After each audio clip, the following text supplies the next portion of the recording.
Oke, sebentar ya, saya cari filenya. Minion satu.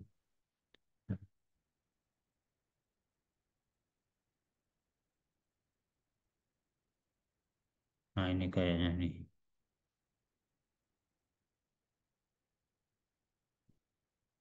Ini sudah bisa kelihatan? Ini PPT yang saya sudah share Sudah, screen saya Pak. ada terlihat Pak Abdul? Sudah. Sudah jelas, Sudah, Pak. Pak. Oke, Jelas. jelas. Oke. Kita coba sambil membandingkan dengan apa mendiskusikan. Kita mulai dulu. Ini kan saya sebut begini. Nah, ini boleh nanti saja. Hmm, atau boleh langsung dari sini. Kemarin mungkin sudah kita bincangkan juga di ruang kelas ya. Kalau saya bawakan ke skripsi tesis, kan kalau kita buat nulis tesis ini kan kita bagi begini nih ya. Saya potong, ada bab satu, ada bab dua. Nah, oh ya terima kasih Pak Gaba ada dibantu. Ya, nampak. Nah, oke, enggak apa-apa. Dah, di bab satu, kita kemarin udah bincang di kelas ya, tapi kita ulang balik sedikit. Apa yang paling penting di bab satu itu? Kita membuat latar belakang, pada Rumusan akhirnya kan masalah, kita Pak. tetap rumusan masalah. Puncaknya itu di rumusan masalah. Nah, oke. Tujuan penelitian nanti juga dibuat berdasarkan rumusan masalah. Artinya apa? Hal yang paling penting di bab satu itu adalah rumusan masalah. Kan itu maksud saya nih. Oke, udah kita bahas kemarin kan. Ingat, di rumusan masalah ini pasti memuat apa? Pasti memuat apa dia? Memuat pa variabel, Variabel. variabel penelitian. Ya. Jadi rumusan masalah itu memuat variabel penelitian.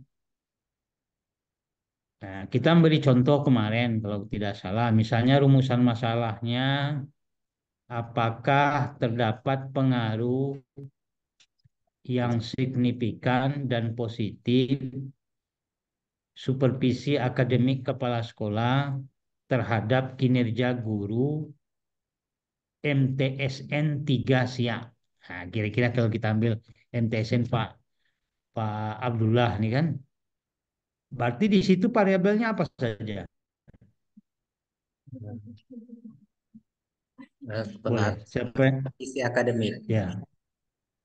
Jadi supervisi akademik kepala sekolah itu variabel bebas. Lalu apa lagi?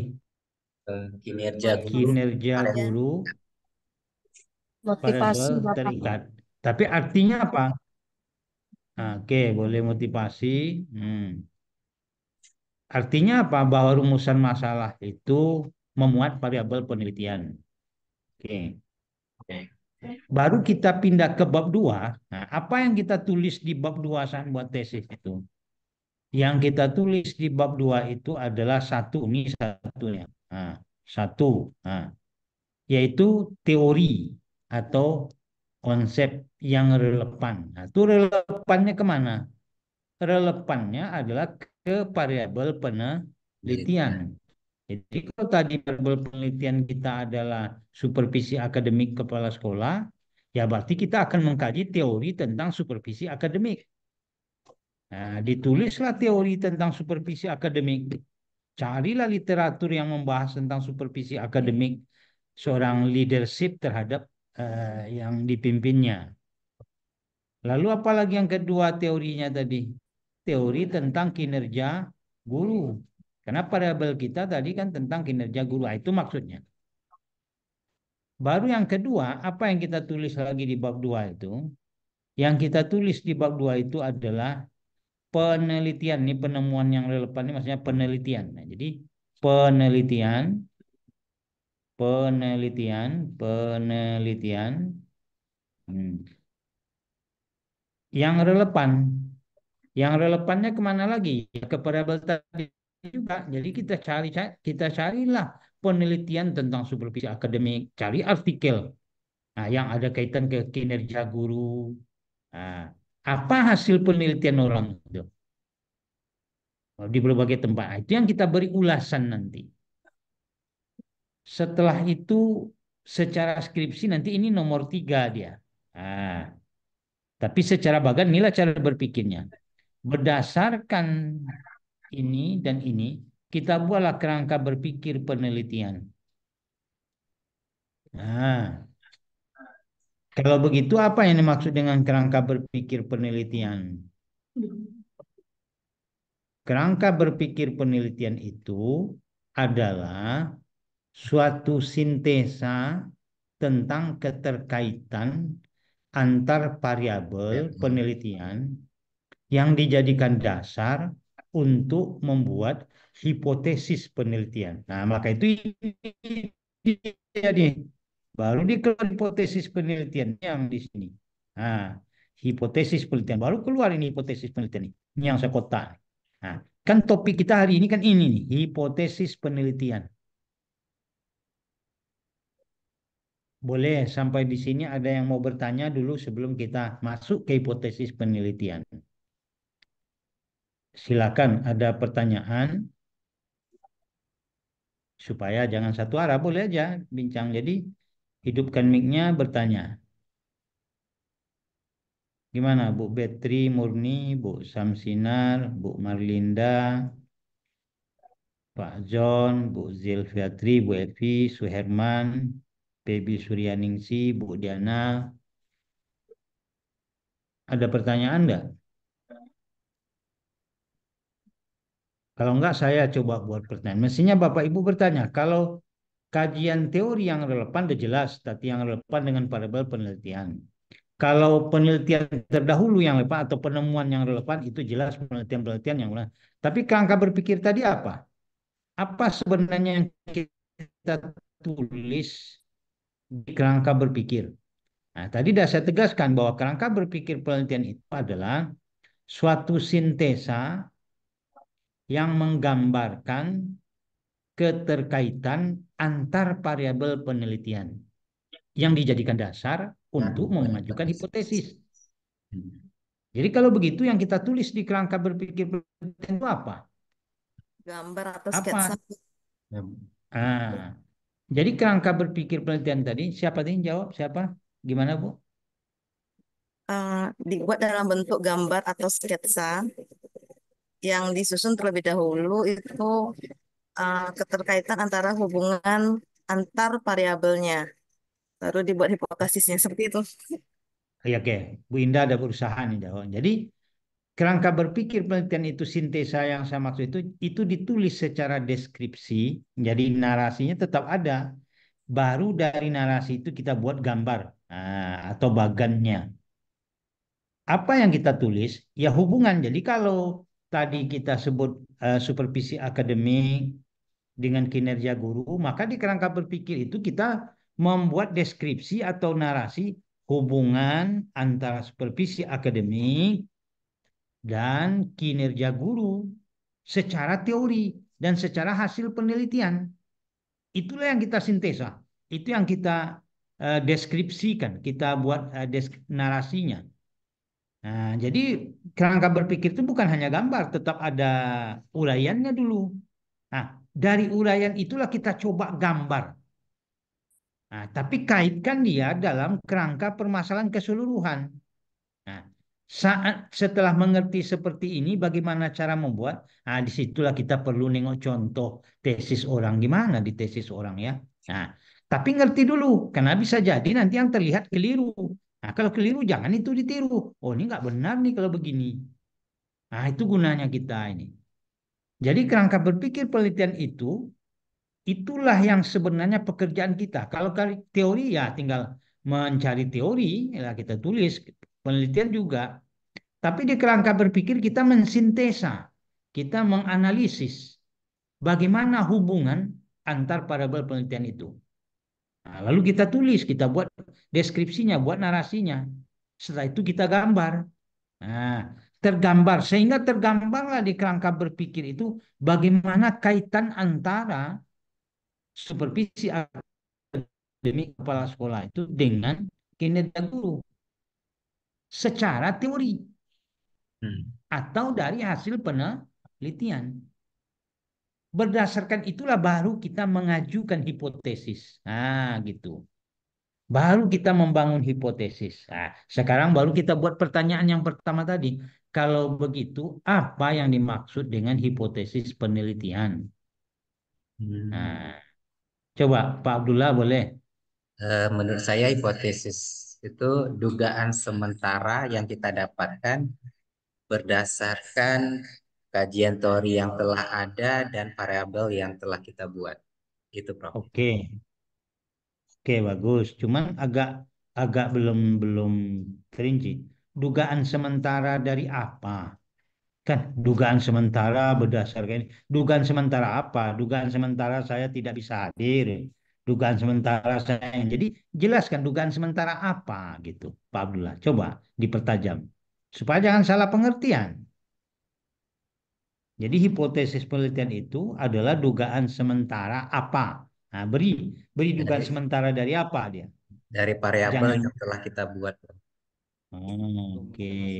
Izin, Prof. Boleh. Nah, ya boleh, Bu. Nih Bu gantian Bu Neperi dulu. Bu Neperi nanti dari saya nanti Bu Indah saya itu.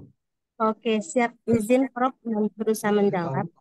Hipotesis penelitian itu adalah jawaban atau anggapan sementara dari permasalahan Digantilah. penelitian. Itulah yang begitu gitu. Terima kasih, Dok. Terima kasih, Pak. Kenapa Demikian dia enggak? mungkin. Lah, ilah itulah. Bisa jangan dibawa lah yang kayak gitu. Yang dia apa lagi ya? Coba atasi sekarang lah, atasi deh, atasi itu. Di rumah aja lah tuh, Mas. Itu sampai tahu Pak Gum ini senior deh nih. Harus hati-hati Betul. kita mau apa. Bentar, Atasi, dia kemarin. ya. Itu pasti ini. Sebentar ya Pak Ibu, ntar nih kebetulan ada kejadian di tempat lokasi ujian. Mana? Atas ya, oke. Coba ulang balik, coba ulang siapa tadi bapaknya ada. Dengan saya, Coba ulang. Pak, izin mengulang lagi, Bapak. Iya, iya. Hipotesis penelitian itu adalah jawaban Ah, atau anggapan sementara dari permasalahan penelitian kita. Terima kasih, Bapak. itu dia. Itu Pak Dula. Jadi dugaan sementara apa? Dugaan atau jawaban sementara dari permasalahan penelitian. Jadi jangan sebut dugaan sementara lalu nggak diberi ujungnya Pak Dula. Dugaan sementara apa gitu. Jadi pertegas gitu. Jadi hipotesis penelitian itu adalah jawaban sementara atau dugaan sementara atau asumsi sementara terhadap apa? Permasalahan penelitian. Jadi jawaban sementara dari permasalahan penelitian kita yang akan kita uji kebenarannya. Nah, itulah yang dimaksud dengan hipotesis penelitian. Jadi di hipotesis penelitian kita belum mengenal Pak Abdullah istilah H0 dengan H1 itu. Itu di mana nanti kita mengenal? Tunggu dulu. Nah, bedakan hipotesis penelitian dengan hipotesis statistik. Nah, kan itu maksudnya. Nah, kalau Pak Abdullah tadi tercampur dia. Hipotesis penelitian, ya hipotesis penelitian. Di mana diletakkan hipotesis penelitian? Di akhir bab 2. Jadi di akhir bab 2 itu nanti itulah hipotesis penelitian tuh. Akan tengok kerangkanya ini. Oke, mungkin tadi Bu Indah Epriani juga meresen mau menambahkan lagi, boleh Bu Indah, tidak apa-apa. Nah, Sama tentang hipotesis jawabannya. sama ya. Oke, nah. Jadi kita simpulkan ya. Jadi jangan lagi nanti setelah kita kuliah ini ada yang tidak mengerti apa itu hipotesis penelitian. Nah, hipotesis penelitian adalah jawaban sementara atau anggapan sementara atau asumsi sementara atau dugaan sementara. Dari mana? Dari permasalahan penelitian yang akan kita buktikan kebenarannya. Dah. Sekarang itu udah sampai poin pertama itu kan itu yang saya bilang tadi poin. Sekarang poin yang kedua. Lalu dari mana dasarnya kita membuat hipotesis penelitian itu? Dari mana dasarnya kita, tadi Pak Abdullah ada nyampaikan itu sebenarnya, tapi ini kita pertegas saja. Dari mana dasarnya kita untuk membuat jawaban sementara itu? Apa dasarnya? kita membuat jawaban sementara itu? Coba siapa mau bisa jawab? Kan kita membuat jawaban sementara. Tentu jawaban sementara itu harus ada dasar. Dari mana dasarnya kita bisa memberi jawaban sementara itu? Masalah dasar berpikir, Prof. Boleh resen, resen. Coba siapa yang resen, pandai resen di Zoom, Ya, Kang. angkat tangan. Atau boleh langsung bicara, siapa yang mau jawab?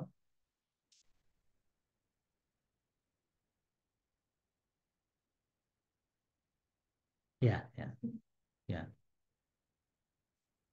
Boleh, siapa yang mau jawab?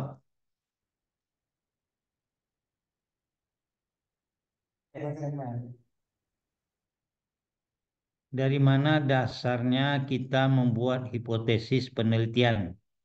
Yang mana tadi pengertian hipotesis penelitian itu adalah jawaban sementara dari permasalahan penelitian yang akan kita buktikan kebenarannya. Nah, melalui Izin Pak data menjawab empirik. Pak. Boleh, silakan. Izin Siapa Pak. nih? Ya, silakan. Saya Pak Diana Pak. Siapa? Oke, dari kerangka teori yang kita yang ada Pak. Dari Hmm. kerangka teori gitu Pak. Dari Dasarnya. kerangka berpikir. Ya, Kan tulisannya kerangka berpikir, dan kerangka teori pula. ya, Oke. ya. Sorry, Oke. sorry Pak. Ya, enggak apa. Oke, bagus Diana. Ada yang mau menambahkan? Bagus ya. Kan tadi dia bilang kerangka berpikir itu apa? Suatu sintesa tentang keterkaitan antar variabel penelitian yang ditulis eh, secara deskriptif dan dibuat gambarnya yang dijadikan dasar untuk membuat hipotesis penelitian. Jadi dah tegas betul itu. Cuman bisa diperjelas lagi gitu. Kerangka berpikir itu apa gitu. Ada yang mau lebih mempertegas? Oke, kalau tidak ada, begini, betul jawaban Diana tadi, tapi mungkin begini jawabannya. Dari mana dasarnya kita membuat jawaban sementara itu? Dasarnya adalah dari kajian teori dan penelitian terdahulu yang relevan, yang tertuang dalam bentuk kerangka berpikir penelitian. Itulah dasarnya. Nah, jadi dari kajian teori dan penelitian terdahulu yang relevan itu, nah, kita tuangkan dalam kerangka berpikir penelitian. Itulah dasar kita untuk membuat hipotesis penelitian. Oke, sampai di sini sudah jelas. Hipotesis itu mendudukkan hipotesis penelitian aja dulu baru tuh. Ada pertanyaan? Oke, kalau tidak ada, oke, ini sekedar mungkin mempertegas saja. Ini per ini tadi.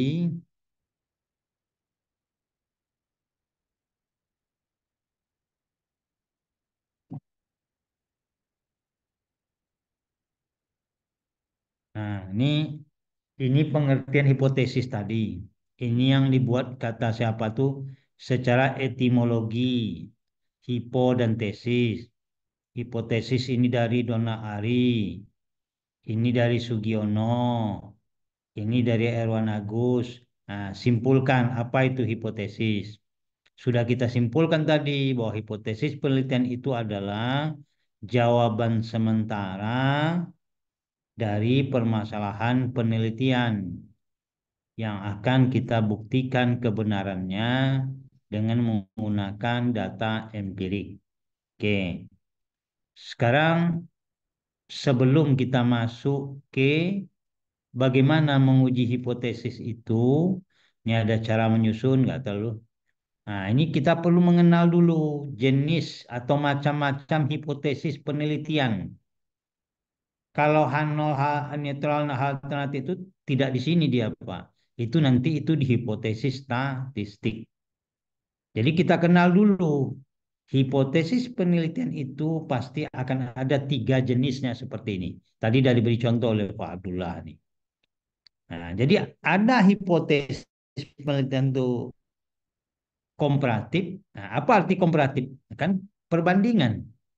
Nah, compare, mengcompare. Jadi kalau rumusan masalahnya apakah terdapat perbedaan hasil belajar orang yang menggunakan modul dengan eh, apa berbasis RME. Oh, sorry, Anda ngerti RME enggak ya? Realistik matematik atau pendekatan realistik dengan yang diajar secara biasa. Maka nanti hipotesis penelitiannya apa? Oh, terdapat perbedaan yang signifikan. Nah, kan itu komparatif. Ya.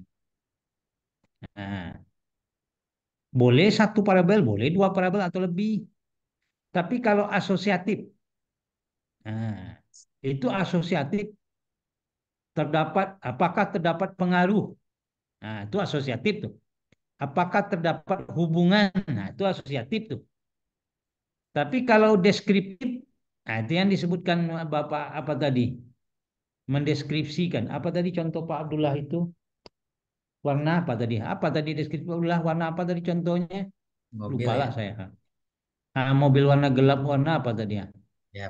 Nah, itu deskriptif itu. Hmm. Nah, rata-rata, rata-rata itu gimana ya? Banyaknya atau umumnya. Kalau penelitiannya kuantitatif, itu hipotesisnya kalau enggak hipotesis komparatif, kalau enggak hipotesis asosiatif. Tapi hipotesis deskriptif itu cenderung untuk penelitian kualitatif. Nah, cenderung ya, bukan berarti di kuantitatif enggak ada. Sudah paham sekarang? Jadi jawaban sementara dari penelitian itu tergantung dari rumusan masalahnya. Nah, bisa dia berbentuk komparatif, bisa dia berbentuk asosiatif, bisa dia berbentuk deskriptif. Nah, itu maksudnya. Jadi jenis penelitian itu ada tiga. Paham? Atau ada yang mau ditanyakan sampai di sini? Penting jelas dulu alur pikirnya ya, pilah-pilahnya. Nah, tadi agak sedikit tercampur oleh Pak Abdullah yang ininya. Oke,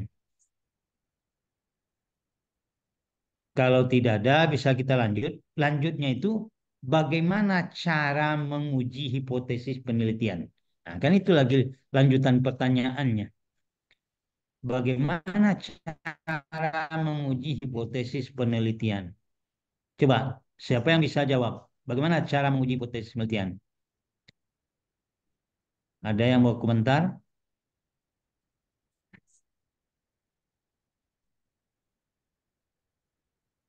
Bagaimana cara menguji hipotesis penelitian?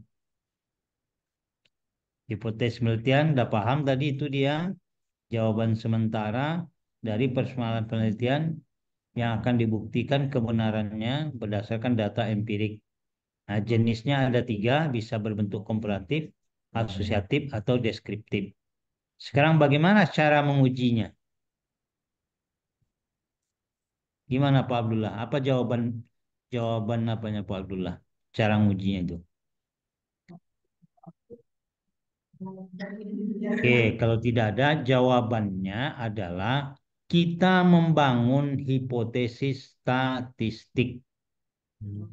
Nah, di hipotesis statistik itulah baru kita mengenal ada istilah H0 dan H1. Kalau balik saya ke bagan ini tadi, ke sini tadi, nah yang ini tadi. Di mana itu kita buat H0, H1 itu kalau kita bawa ke tesis? Jadi jangan di sebentar. Kalau di sini ini belum ada istilah mengenal H0. Ini hipotesis penelitian. Nggak ada istilah H0, H1 di sini. Nah, untuk menguji inilah maka kita akan ada mengenal di bab 3 nanti. Nah, di bab 3 ini di teknik analisis data. Nah, di bab 3 nanti di teknik analisis data barulah di situ kita buat hipotesis H0, H1. Ah, itulah yang mau diuji itu. Jadi di sini nanti, jadi ini hipotesis penelitian. Ini hipotesis penelitian. Nah, ini hipotesis penelitian. Penelitian ini hipotesis penelitian. Di bab 3 nanti, di salah satu subbabnya, ada subbabnya teknik analisis data. Nah, ini kan nama kuliah kita ini nih, teknik analisis data, TAD. Nah, teknik analisis data. Kita jelaskanlah di sini salah satu subbabnya itu apa? Bagaimana cara kita menguji hipotesis ini? Nah, jadi nanti pengujian hipotesis. Nah, kira-kira itulah judulnya. Pengujian pengujian hipotesis. Nah, hipotesis. Nah, lalu kita buatlah di situ. Nah, kita buat dulu H0-nya. Oh, tergantung ini H0. Nah, H0-nya ini. Lalu H alternatifnya. Nah, H1-nya ini. Jadi H0 H1 itu dikenal di bab 3, bukan di bab 2. Dikerjakannya nanti mulai gini, Bang. Itulah, tuh udah bisa tuh besok kita evaluasi seperti itu. Bukan, maksudnya bukan maksud itu gini Jadi, kok. yang gini kok di atasnya aja lagi. Nggak di atasnya maksudnya kan ini terus terus loh. Hmm? Kan ini kan waktu habis nih, Bang. Ada protes peserta. Itulah ketahuan kalau teman apa sampai terlewat gitu. Itu yang Peserta selesai semua. Udah semua selesai udah. Udah. Semua selesai udah. kasus studi kasus studi kasus lagi studi kasus studi kasus sudah. Iya, ngisi apa tuh? Yang apa? Ngisi angket tuh. Yang di grup tuh, disuruh ngisi. Ah, ya. Ya. Sekarang pressure aja siapa tuh gimana nyelenggarakan Ini itu. coba. Ya dah itu dia. Iya, ada dalam. Pantau dia. Secara apa? Kesal kali awal gitu. Itu nggak bisa besok dilibatkan lagi itu. Nah, kalau dia istilahnya ngomong, baginya bisa. Nggak bisa lagi gitu. Pokok sekarang gimana tenggelam. Kalau nanti komplain. Tadi mau udah absen. Ya itulah ada absen. Itulah kalau nggak toko ini. Bukan absen orang yang kalau enggak. Hmm. Nah, kalau nanti kita absen lah. Itu udah jalan dia sekarang lah. Tahu? Telepon ya. Kecil-kecil dulu nih. Ah ya itulah. Itu kalau sempat pantau jadi teman mayor bulat deh. Ngapalah sampai gitu tuh nggak bisa tuh. Jangan dibawa lagi besok yang gitu gitulah. Nah, Nah, itulah kalau yang pakai backing gitu tuh itu malasnya. Jadi dia cuy kan anak ini anak ini. Enggak ini itulah ini ya. Oke, jadi di sini H0, H1-nya baru kita buat ya. Nah, ini sini. Nah, baru langkah-langkah mengujinya apa? Inilah langkah pertama. Merumuskan H0, H1. H0 itu maksudnya pada posisi netral. Jadi kalau hipotesis penelitian kita di sini tadi menyatakan terdapat pengaruh, maka H0 mengatakan tidak terdapat pengaruh. Nah, itu H0. Jadi nanti H1 ini, nah itu yang disebut sebagai hipotesis kerja. Nah, hipotesis statistik itu ini. Inilah yang menjadi hipotesis penelitian kita tuh, H1 ini. H1. Nah, di dalam statistik itu yang diuji itu H0. H0 ini mau kita terima atau mau kita tolak. Nah, ini dia cara kerjanya itu. Jadi yang diuji oleh statistik itu H0. H0 ini mau diterima atau mau ditolak. Kalau H0-nya diterima, berarti H alternatifnya ini ditolak. Tapi kalau H0-nya ditolak, berarti H alternatif ini diterima. Jadi kita penelitian itu yang kita harapkan apa sebenarnya? H0-nya itu mau diterima atau mau ditolak? Diterima. H0-nya diterima. Ya. Nah, Pak Abdullah, kalau H0 diterima Pak Abdullah, berarti H1-nya ditolak. Kalau ditolak kan berarti itu yang hipotesis penelitian kita. Karena H0 itu menyatakan tidak terdapat pengaruh. Oh, Nah, oh berarti iya iya H0 itu iya mau iya kita iya. apa? Iya. Betul betul betul Mestinya. betul. Jadi H0-nya mesti dia apa? Harapan kita H0 itu dia apa? Ditolak. Nah, Anulnya ditolak ditolak. supaya Ya. hak alternatifnya diterima. Berarti hipotesis penelitian kita itu diterima. Maka itu penelitian kuantitatif itu sebenarnya adalah menguji teori. Karena hipotesis tadi kita bangun berdasarkan teori. Jadi ini yang kita uji berdasarkan data empirik. Nah, maka inilah langkah menguji hipotesis. Yang pertama merumuskan hipotesis. Nah, merumuskan hipotesis di situ maksudnya merumuskan hipotesis statistik H0 dan H1. Ya, jangan hipotesisnya gini sudah. Nah, ini saya greget itu ingin hadir di kuliah ini mau tegas-tegaskan ini inilah karena ini nih yang berpikirnya itu. Baru yang kedua, kita menetapkan tingkat signifikansi. Kita mau memakai alfanya berapa? Nah, alfanya, jadi dalam penelitian itu ada alfa 0,05, ada alfa 0,05, ada alfa 0,01. Sekarang saya tanya, Kalau penelitian pendidikan itu cenderung memakai alfanya berapa? 0,05. 0,05. Kalau ini 0,05 ini maksudnya tingkat kesalahannya boleh ini. Jadi tingkat kepercayaannya ini kalau 0,05 95%. Karena tidak ada di dunia ini yang 100%. Nah, berarti ada 0,05 bisa errornya. Tapi kalau 0,01 berarti ini tingkat kepercayaannya 99%. Mana contoh penelitian yang harus tingkat kepercayaannya 99%? Contoh penelitiannya misalnya penelitian di bidang kesehatan, obat-obatan. Jadi obat itu sebelum diedar, itu dia diadakan dulu penelitian, dicobakan. Cuman jangan ke orang, maka itu kadang-kadang ke tikus dicobakan.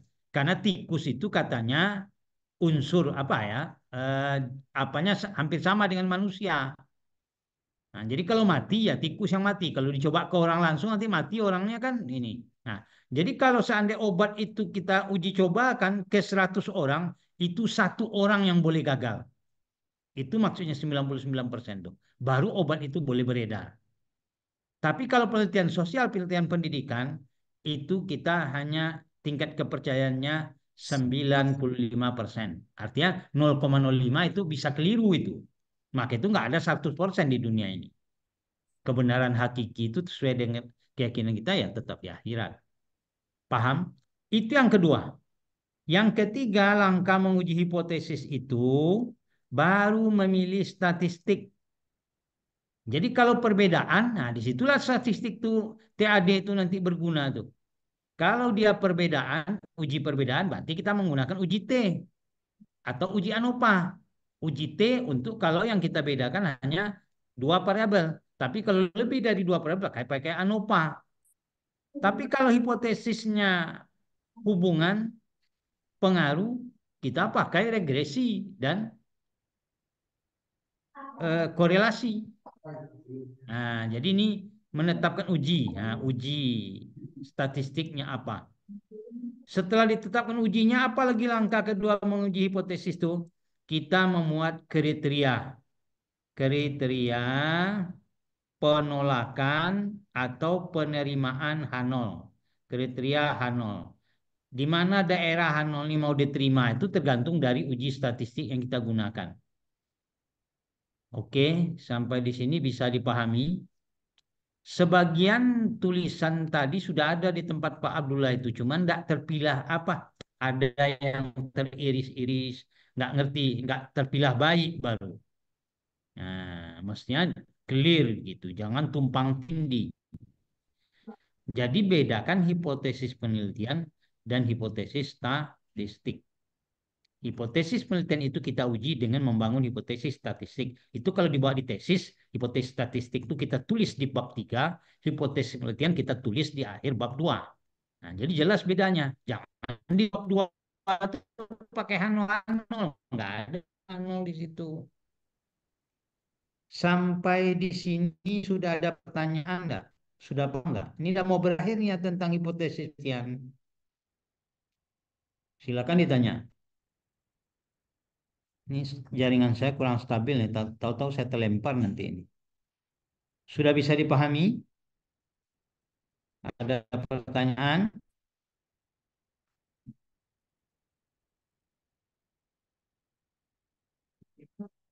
Lan jaga betul. Jangan sampai terdeteksi. Terdeteksi oleh Pak siapanya. Malu kita tuh. Tuh, Bukan, sama ini enggak, bukan. Itu, dan secara nasional enggak tahu. tuh. Kan kacau tuh baru Enggak, kali. Cuma kan itu sakit lah kan. Ya itu alasan aja kalau sakit ini itu marah kita tuh. Kenapa sampai bilang sama apa aja ngomong lah kita. sama siapa? Ngomong. Tunggulah dulu. Dan cari momen yang tepat, jangan dia langsung dilaporkan. Tapi pressure terus siapa yang menyelenggarakan? Kesok ngadu orang tuh, sebut ke dia gitu. Sebut siapa? Kamu kalau orang tuh ngadu, nggak bisa besok, jangan dipakai lagi. Itulah kalau pakai backing-backing itu dia cuai jadinya kan. Oke, Marlinda, silakan ada pertanyaan Marlinda. Kesal kali kita gitu. Kita baru membangun Tadi image. Bapak nyampaikan tentang uji T ANOVA dan Ya, psikoretasi. Mungkin boleh ya. bisa diulang dan dikasih contohnya. Tidak bisa diberi contoh di sini kalau tentang statistik. Itulah tugas latihan 1, latihan 2 itu. Kan latihan 1-nya tentang perbedaan. Latihan 2-nya tentang regresi, regresi. Bapak Ibu belajar, itulah akhir dari kuliah kita dengan saya nanti. Tapi yang regresi nanti Bu Ayu ya, saya perbedaan saja. Nah, perbedaan itu makanya Pertanyaannya kita tidak sebenarkan itu. Besok kita ada masuk ke, jadi besok tuh mudah-mudahan bisa tatap muka. Saya kan dari kemarin nih, saya sebenarnya itulah kesal saya itu. Ini hampir tidak, itulah. Kan kemarin tuh udah seperti mau menyerah saya dengan waktu, tidak bisa untuk masuk dengan Anda. Tapi ini, ya untuk semester ini karena ada terlanjur dipaksalah dulu gitu ya. Nah, syukur-syukur nanti saya ada waktu kita bertemu di ruang kelas. Jadi Anda semua ada coba kerjakan tugas 1 dulu. Tugas 1 itu uji perbedaan. Nah, itu untuk sebenarnya untuk tesis Anda nanti ya banyaknya bukan perbedaan regresi. Cuman regresi dan korelasi nanti itu topik Bu Ayu. Nah, tapi kalau mau dipancing nanti boleh aja. Jadi tugas 1 itu dulu paling enggak kita melakukan nanti dengan SPSS itu uji normalitas, uji homogenitas, uji perbedaan. Nah, gitu. Nah, kan saya buat contoh konteks masalahnya itu. Nah, itu untuk perkuliahan. Oke, bisa dipahami ya? Ada pertanyaan lagi? Nah, mudah-mudahan minggu depan itu pokok Anda mengerti tentang paradigma berpikir bagaimana tentang hipotesis penelitian itu. Kalau soal pengertian-pengertiannya itu bisa dibaca. Tapi mengerti kerangka berpikir seperti apa hipotesis penelitian itu yang penting. Jangan dulu nanti Anda nggak ngerti, nanti saat ujian tesis ditanya apa itu nggak ngerti gitu. Nah, sorry. Ya. Ya. Nah, ada lagi, tapi itu Bu Malinda ya, jangan minta contoh sekarang di sini. Itu bagian dari tugas itu. Anda kerja dulu dan saya ada coba beri data. Nah, sambil nanti kita belajar SPSS. Kalaupun saat Anda membuat tesis, data Anda itu Anda minta bantu ke orang mengolah SPSS-nya, ya itu silakan saja. Tapi kita mengerti sehingga kita bisa dibuat orang ini keliru nih, ini kita bisa ngerti gitu. Oke, Bu Marlinda, ada lagi yang mau ditanya? Kalau tidak ada, ini saja dulu kuliah kita. Sebenarnya 1 topik lagi, populasi dan sampel. Tapi kita cicil lah. Kalau langsung sedang nanti terlalu apa pula. Nah, itu teori. Tapi kan saya beri juga PPT tentang populasi dan sampel. Karena begini logikanya. Yang kita teliti itu siapa? Yang kita teliti, yang kita kumpul data kan data sampel. Tapi yang kita simpulkan siapa? Kan populasi. Nah, gitu kan cerita kita kemarin ngetes jeruk, kayak itu logika. Tapi yang jadi persoalan, bagaimana teknik mengambil sampel itu dari populasi. Nah, kan itu yang ada di pelajaran itu. Karena kalau salah cara mengambil, ya akhirnya datanya nanti nggak benar. Jadi yang kita teliti itu sampel, tapi untuk menyimpulkan populasi. Tapi kita harus menjamin bahwa sampel yang kita ambil itu betul-betul merepresentasikan populasi. Nah, 2 pertanyaannya di situ.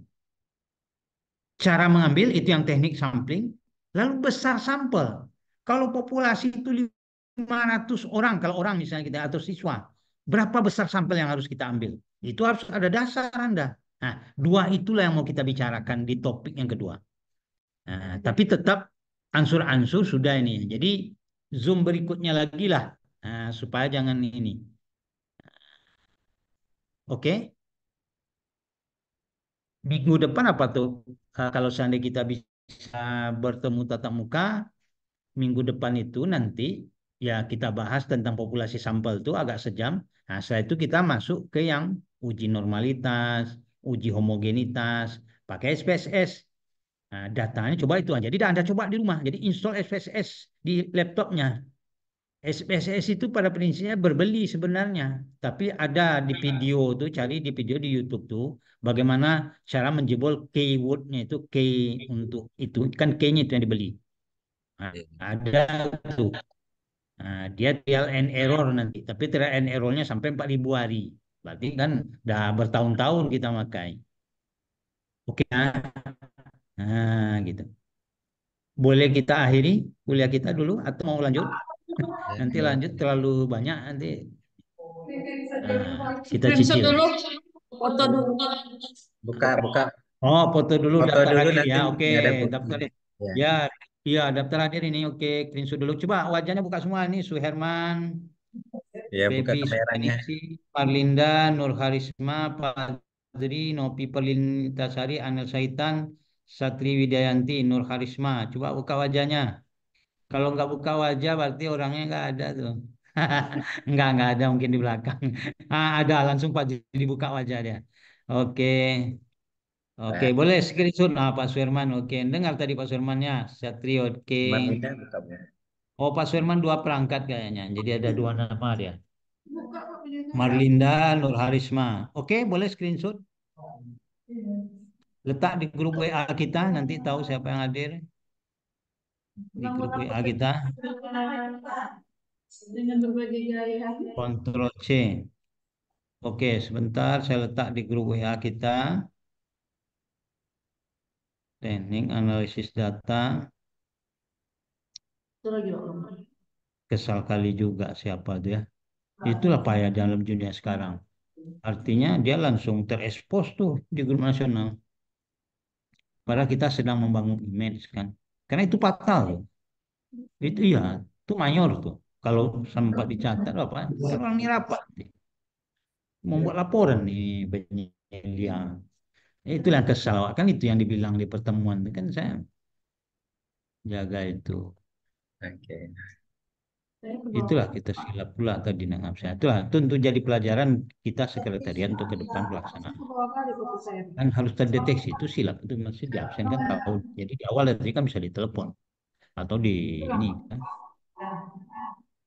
Oke ya, baik. Udah banyak, ini udah kita screenshot. Saya kira demikian dulu perkuliahan kita satu topik. Nanti tentang teknik apa populasi sampel dan teknik analisis data. Nah, sambil ngolah data, boleh minggu depan kita coba bincangkan. Tidak, baik. Kita mulai ya. Nah, Ya. jadi bagus kan Pak. Cuma namun saya salah kemarin. Itulah nggak itu kan. Yes, ya. Tapi sekarang bagaimana meredam kalau dia jalan, pokok jalan dia dulu. Meredam artinya pertama dari sisi mahasiswa yang dia jangan nanti protes berjadi-jadi di grup. Karena itulah sekarang ini grup mahasiswa yang ngakses. Nanti sebenarnya dari undi kami terlambat ini. Nah, ya, ada meredam ke Bapak ini. Nanti kalau kalau bisa jalan, istilahnya ada apa? Jalan terus gitu, ya kita diam. Oke, Bapak Ibu, izin lab ya, sudah ya. Demikian dulu kuliah kita. Maaf ya, belum dapat hadir. Mudah-mudahan satu saat kita bisa ketemu di ruang kelas sehingga interaksinya lebih bisa. Terima kasih Tapi Pak. tidak mengurangi makna. Oke, sama-sama. Terima kasih, Pak. Sampai Terima jumpa. kasih Ketemu Pak. lagi ya. Terima kasih, Pak. Oke, ya. Tugasnya penting buat belajar mandiri. Kan yang di kampus masih apa? Boleh diskusi juga kan? Iya Ya, Pak, gitu. iya Pak. Oke, sama-sama. Ayo. Ya. Oke. Assalamualaikum warahmatullahi wabarakatuh. Waalaikumsalam Waalaikumsalam warahmatullahi warahmatullahi wabarakatuh. wabarakatuh.